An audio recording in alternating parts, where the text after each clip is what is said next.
Bonjour Paul, Bonjour Thibaut. ça va? Bah écoute, ça va bien toi? Ça va super. Merci beaucoup de nous accorder un peu de temps pour répondre à nos questions. Dans un premier temps, je vais te laisser te présenter.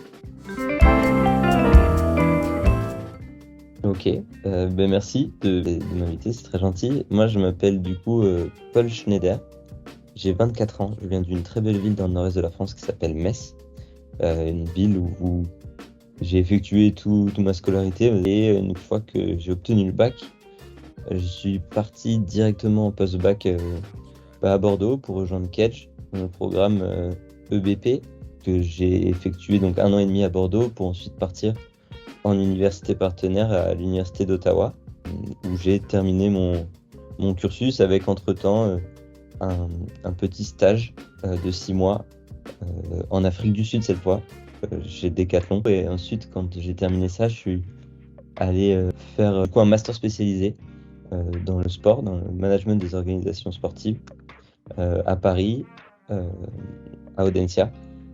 Voilà. Ok, d'accord, super. Est-ce que tu peux nous parler un peu de ton métier actuel du coup? Oui, avec plaisir.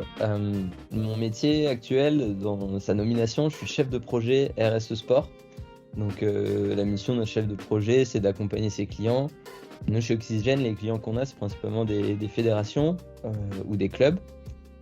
Et du coup, ma mission, c'est vraiment de coordonner les opérations entre les différentes parties prenantes du projet. Et en bref, pour bien comprendre ça, il faut visualiser les accompagnements en 4 grandes étapes. Donc, la première étape, la primordiale, c'est l'audit. Donc, j'audite mes clients pour mieux comprendre leur écosystème, pour écouter l'ensemble des parties prenantes qu'on aura sélectionnées ensemble. Toutes les personnes qui peuvent avoir de l'influence sur les activités de la fédération ou du club.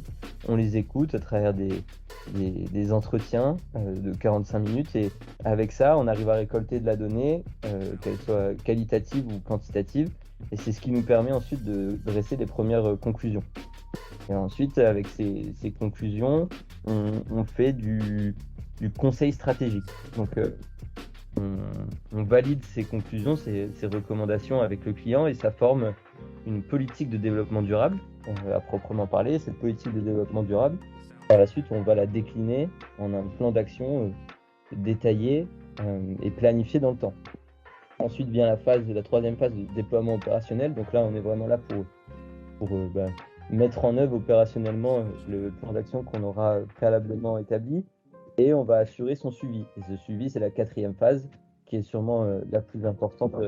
Et en plus, chez Oxygène, c'est la mesure et l'évaluation. Donc, pour pouvoir aller au-delà du déclaratif d'une politique de développement durable, on a des outils de mesure chez Oxygène pour venir valider, prouver la sincérité des engagements. C'est-à-dire qu'à chaque fois qu'on annonce un engagement ou une action, on a des outils de mesure pour les vérifier. Donc, à chaque fois qu'on annonce quelque chose, il faut fournir un élément de preuve. C'est cet élément de preuve qui viendra valider l'engagement. Et une fois validé, on pourra potentiellement valoriser cet engagement auprès de partenaires, qu'ils soient publics ou privés.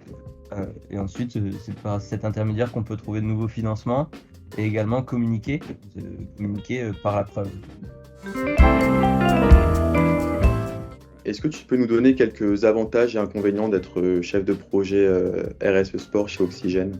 Ouais, carrément. Je pense que le gros avantage dans le travail que je fais actuellement, c'est de pouvoir être au cœur de l'écosystème de toutes ces institutions sportives. Donc, nos clients sont principalement des fédérations, françaises, ça peut être de cyclisme, de triathlon, d'aviron, ces fédérations françaises-là.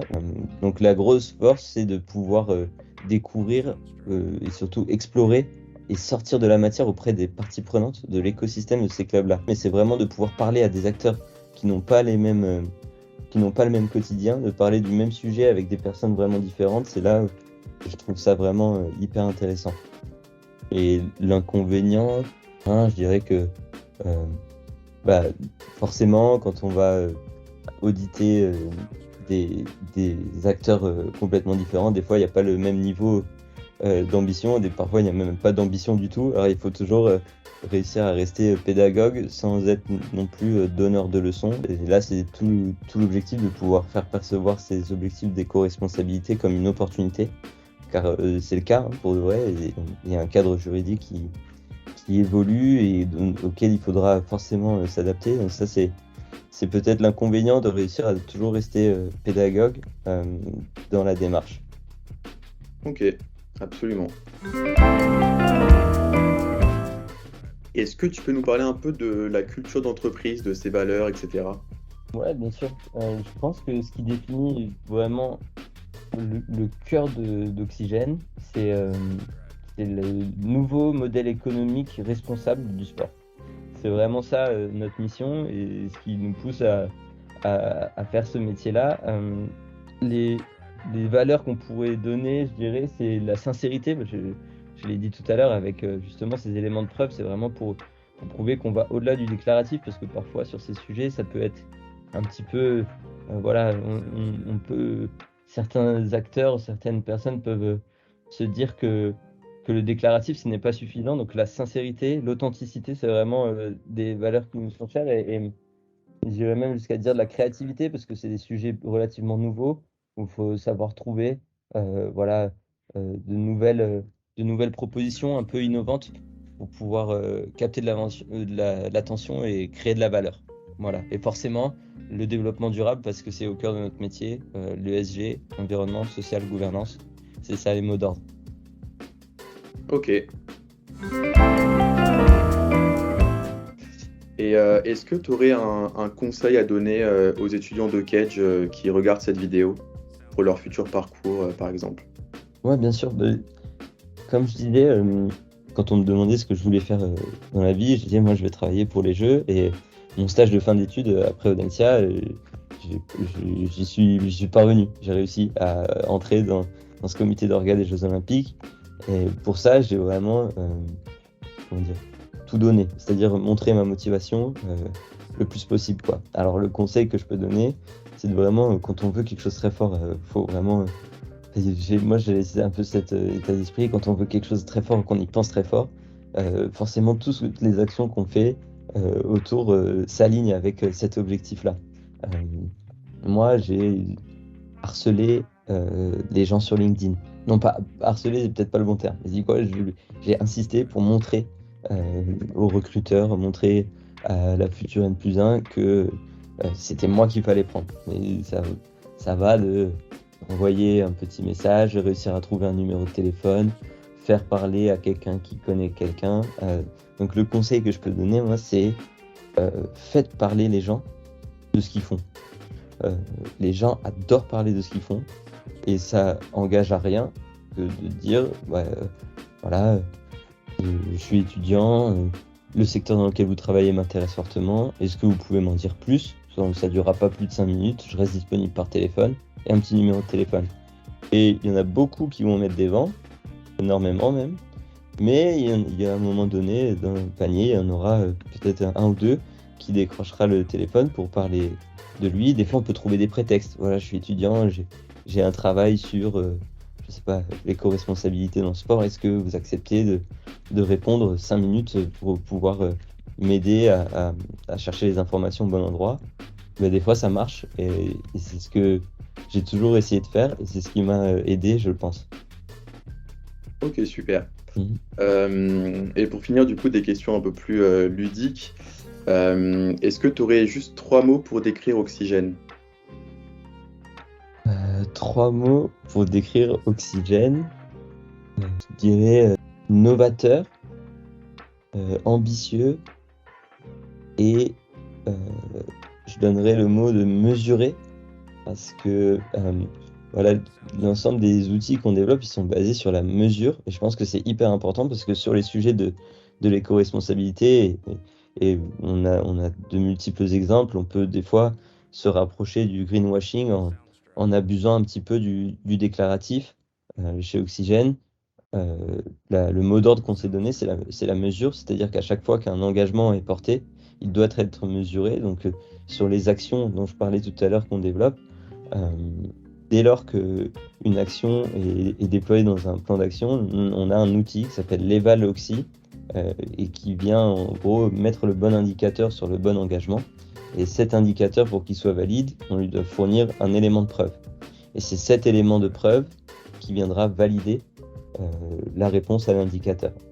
Et les éléments de preuve, ça peut aller d'une affiche pour s'assurer que la parité soit respectée, ou des échanges de mails avec un fournisseur, ou un devis d'un prestataire, etc. C'est ça, c'est sur cette preuve-là qu'on se base pour prouver l'authenticité des engagements que l'on porte avec nos clients. Ok. Du coup, tu nous as dit que tu avais fait un semestre à Ottawa. Est-ce que tu as préféré Ottawa ou Bordeaux du coup? En vrai, j'ai fait plus de semestres à Ottawa qu'à Bordeaux, étant donné que j'ai fini le cursus là-bas. Et si aujourd'hui je suis à nouveau résident à Bordeaux, ça te donne quelques éléments de réponse. Disons que Ottawa, au-delà du froid, j'ai appris énormément de choses sur moi-même déjà, sur le monde aussi. Et parfois ça fait un peu mal de tout prendre dans la gueule quand on a 19 ans, mais j'ai réussi à construire là-dessus, mais du coup j'ai peut-être laissé quelques plumes dans la bataille et c'est pour ça que j'ai décidé de revenir là où j'ai découvert la vie étudiante ici à Bordeaux, où c'était un peu plus léger. Parce que l'expatriation, c'est pas négligeable. Quand c'est un semestre, ça peut être un petit peu plus léger, mais encore on apprend énormément de choses. Quand on en passe 4 à l'étranger, c'est plus des semestres, c'est des années. Et là, c'est là où moi, en tout cas, j'ai gagné le plus d'expérience. Et pour finir, est-ce que du coup, tu nous as dit que tu étais passionné de sport, est-ce que tu as un sport favori? Mais je crois que le sport que je préfère et là où je suis le moins bon, c'est le foot, forcément. Après, j'ai un petit penchant. Là où je suis le meilleur, je crois que c'est le tennis de table. Alors, c'est pas super sexy, mais ça vaut le coup d'essayer. Le jeu en lui-même est formidable et c'est sûrement le sport que je pratique avec le plus de plaisir. Très bon choix, très bon choix. C'est cool. En tout cas, merci beaucoup, Paul. C'était un plaisir. Merci de nous avoir accordé de ton temps. Et bonne continuation, du coup. Donc, bon courage pour la suite de ton parcours. Ouais.